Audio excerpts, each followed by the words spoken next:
lang sa Tondo, Maynila, kung saan walang naisalbang gamit. Lubog na nga sa baha. pananalasa ng bagyong Karina. Itinaas ng Pag-asa ang orange. Lumulutang na sa Isinailalim na sa state of calamity ang buong Metro Manila bunsod ng malawakang pagbaha. Lubog na daw sa bahay yung lugar namin dahil sa bagyo. Tara, puntahan natin. Yung kaibigan ko. Lubog na din daw sa baha. Ang bagong Tondo. Samot-saring balita ang kumalat na ang Balotondo ay lumubog na sa baha. At maraming tao ang naapektuhan nito. May mga taong ine-enjoy na lang ang pangyayari. May mga tao naman na seryoso para sa kanila ang mga ganitong sakuna. At isa sa mga nasalanta ay ang kaibigan ko na naubos at nabasa lahat ng gamit sa loob ng kanilang tahanan. Pero bago yun, tignan muna natin kung ano nga ba ang sitwasyon ng Balotondo sa kasagsagan ng bagyo. Dito tayo ngayon sa Tondo, Manila at ngayon, yung Metro Manila is under state of calamity. So yung kaibigan ko kasi, puntahan ko kasi sabi niya, yung bahay nila talaga as in lumubog, yung mga gamit nila talagang tinupok ng baha. Isa lang kasi sila talagang grabe yung bagyong Karina. So guys, papakita ko sa inyo yung bagong Tondo. Punta tayo doon. Kahit sa panahon ng sakuna, makikita pa din ang saya at ngiti sa mukha ng mga Pilipino. Lalo na dito sa Tondo.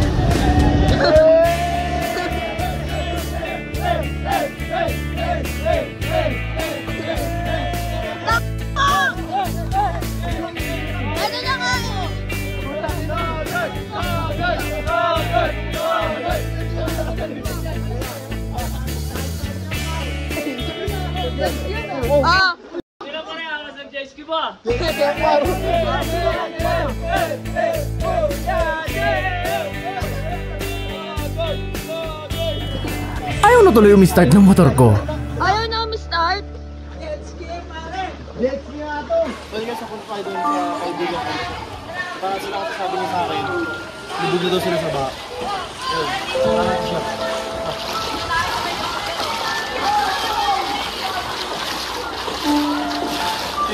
Ito yung lagay ng sitwasyon namin dito sa Tondo, Manila. Sa Balotondo, Manila, ito yung lagay namin.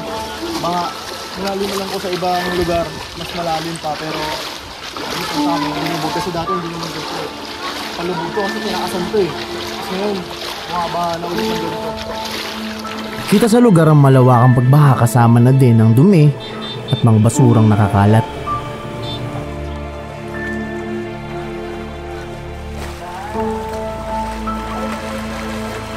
So yun, as of the moment, dito tayo papasok tayo dito sa iskinita nila. Ito yung bahay nila at papasukin natin kasi sabi nila lubog na talaga sila sa baha. Ito yung tatay ng kaibigan ko. Ito yung balo, natapos lang maglimas. Pinasok din. Pinasok din.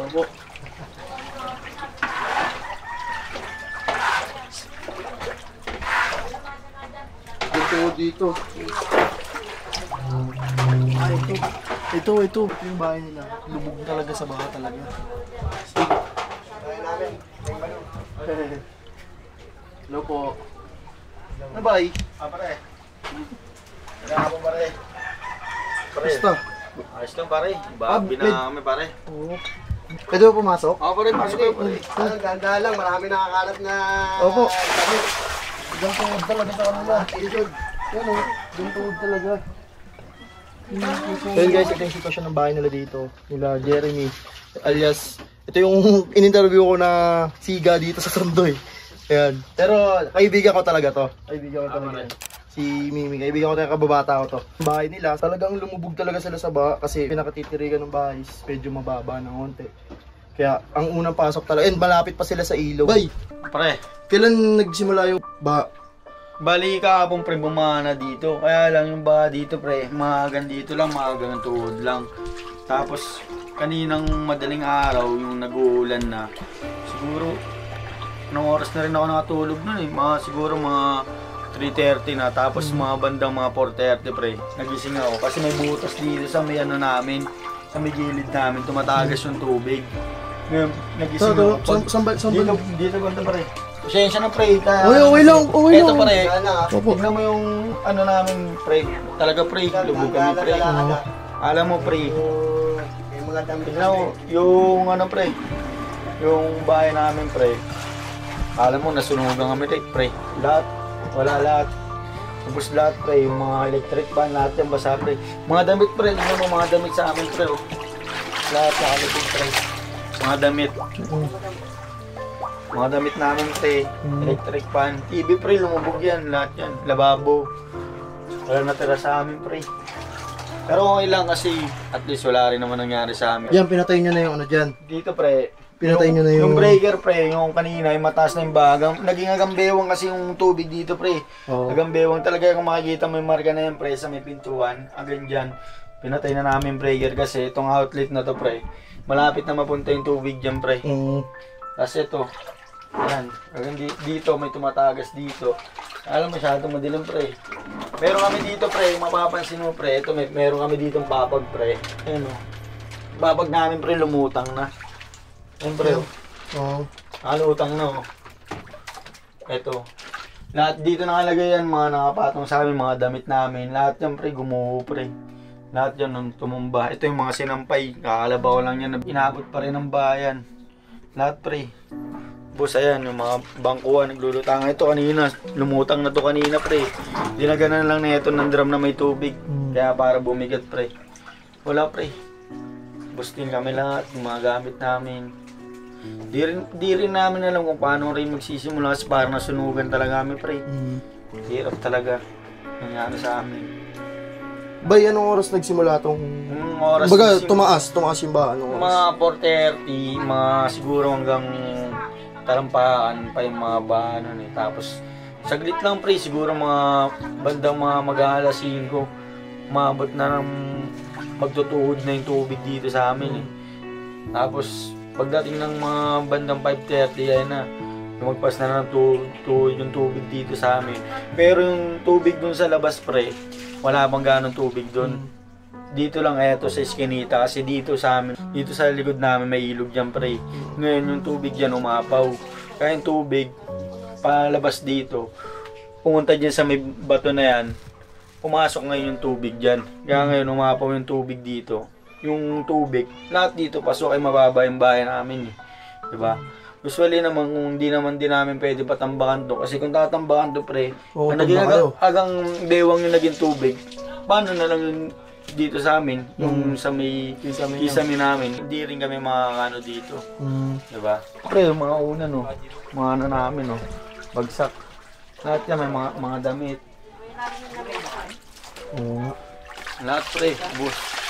May lamesa dyan pre, nasira rin yung lamesa, lababo. Mga plato, di na rin namin magagamit niya kasi binahan na rin yan. Diba?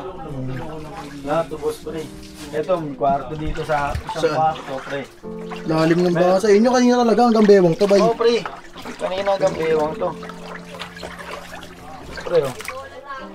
Kanina nga pre, yung baba ko wala na rin maano kasi hanggang madaling araw pre, basta kung sumula ng umulan kanina, tapos yung nagbaha dito lumabas na rin kasi kami, wala na rin yung ano, mga bandang mga alas 3 na ng hapon pre, sobrang ginigaw na airpot ko dito na umiga pre oh. Kasi wala na rin siya maano eh. Ayan dito. Ito pa rin oh. Isang damit pa to pre. Hindi na rin namin nasalba. Wala na. Diba? Basa na lahat pre. Lahat ng mga damit. Kung makikita nyo yung marka ng baha, ito. Yung marka ng baha, dito yan. Ayan o, di ba ito yun? Di ba ito yun ba? Ito yung marka ng baha. Tapos yung hanggang saan yan sa hanggang bewang ko. Diba? Sobrang lalim. Paano pa to kanina? Ngayon magagabi na, mag-aalas 6 na ng gabi. Paano pa to kanina umaga? Saan nga yung sinasabi mo ba yun? Dito pre, sa likod namin pre. Dito. Tara. Samahan ko kayo. Kanina pre, yung agos ng tubig niya ito, puro palabas yan pre. Kasi yung tubig na nanggagaling dito sa ilog, pag ganun lahat ng ano yan. Kasi umapaw na yung tubig dito sa ilog. Oo. Ngayon papasok na siya kasi bumababa nga yung tubig. No? Kaya lang pre, kahit maubos na yung tubig dito pre, yung tubig dito sa loob ng bahay namin, matagal bumaba. Kasi wala naman siyang maglulusutan na malaking ano. Kasi may mga harang eh. Ayun, bali, kailangan nyo talagang limasin ito. Lilimasin talaga yan pre, lilimasin namin yan. So yun to, balik na siya oh. Dito. Tara. Tara guys, ang hirap din ang sitwasyon talaga pag binabaha yung bahay mo. Tapos ba? Alam mo yun? Kailangan mong ilipat ng ilipat. Ito pre dito. Ito pre. Bali dito yung likod sa amin pre. Dito yung... Ay, ito yung sa ilog. Oo, ito yung ilog pre. Dito nang galing yung ano. Ito pre, ito yung ilog dito sa amin pre. Grabe. Ito pala yun. Ito yung ilog pre. Dito yung bali yung mga point. Bali ito pre, dito yung ilog sa amin pre. Dito mga point tubig pre. Diyan pumasok. Oo pre. Dito ngayon, tumasok. Ngayon mababa na yung ilog pre. Pero yung dito kanina, mga po yan pre. Yung agos ng tubig dito pre. Ayun. Tapos yun nabayan pa ng malakas na ulan. Kaya ngayon yung tubig pre. Yung ulan ng tubig tsaka dito, nagsalubong. Pati yung sa kabilang ilog doon. Nagsalubong ngayon yung high tide. Kaya tumaas ngayon yung tubig. Ito sa amin pre. Ito yun, ito yung Ito yun pre. Ito yung ilog na yun pre. Dito rin, ayan. Yung mga ibang bahay din dito pre. Tumubog din. lubog din. Oo. Yes, ito. Ayan, dito yung nagano sa amin yung tubig. Eh, syempre, mas uduno na sa amin yung mapupunta yung baha kasi mas mababa yung bahay namin. Kasi dito naman sa parteng gana, mataas kasi yung bahay na nandito. Ay, yung tubig, pasok din sa amin. Eh, may mga butas din. Kaya nga sinasabi ko kanina, malakas yung kaya umagos yung tubig. Pati kahit mga basura pre, pasok din sa amin. Diretso rin. Oo. Mga basura. Saan pumapasok? As in, naapaw talaga dito? Maapaw pre, maapaw dito. Maapaw yan pre. So yun guys, dapat ito yung pinagtutuunan talaga ng pansin din ng gobyerno natin sa Manila din. Manila City na itaas din yung, syempre kapag ang baba, tutusin ng baba eh. Pag umapaw talaga yan, papasok at papasok din talaga dito sa atin. Kaya dapat itaas din talaga to. No?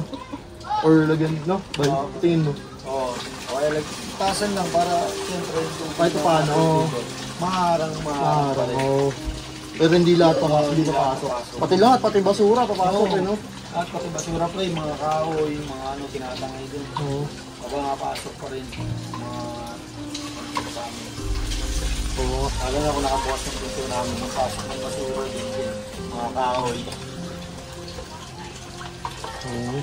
Tara ba? Yun guys, tataka kayo, itong last part ng video is kung bakit ko binablog itong yung bahay nila or yung nangyari sitwasyon dito sa Tondo kasi kung tutusin mo talaga, wala pa akong kakayanan para ibigay yung tulong na kung ano yung nawala sa kanila. Hindi ko pa yun kaya ibigay. Kaya para sa akin, yung tulong pa lang na kaya ko ibigay is ito pa lang.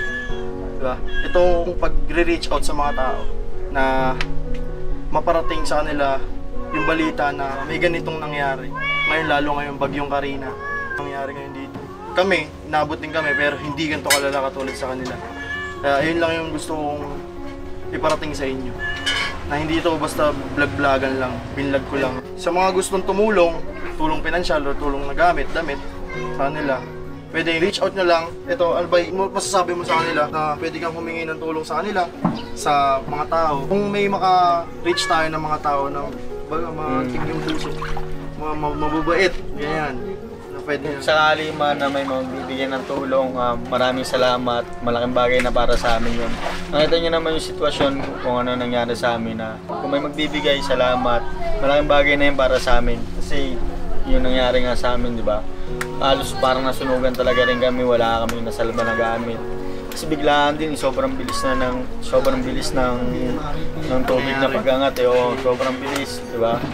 Kaya yun, sa may magbibigay, maraming salamat sa inyo. Sa mga gusto magbigay ng tulong, ito yung number niya. At ito yung number ko kung gusto nyo tingin nyo, meron kayong extra na gamit, electric fan, yung mga appliances or something na hindi nyo na nagagamit na pwedeng tingin nyo makapag-donate na malaking tulong yun para sa nila. Lahat, kahit ano, piso, magano. Yung piso, ayoko tumanggap ng pera, diretso nyo sa kanya kung gusto nyo. Ito yung, andyan naman yung number niya. At yung sa akin, kung gusto pwede nyo kontakin kapag meron kayong gustong ibigay na gamit. Yeah. Tapos ibibigay ko sa kanila, okay, mag-alala, papakita ko lahat yan. Transparent tayo dyan sa mga magbibigay ng tulong. Transparent tayo dyan, papakita ko sa inyo lahat yan. At pwede ko rin i-video yan para mapakita sa inyo na ito, dito napunta yung tulong nyo. At maraming salamat. Ulit, nagpapasalamat ulit ako sa mga tutulong. Di ko kayo pinipilit.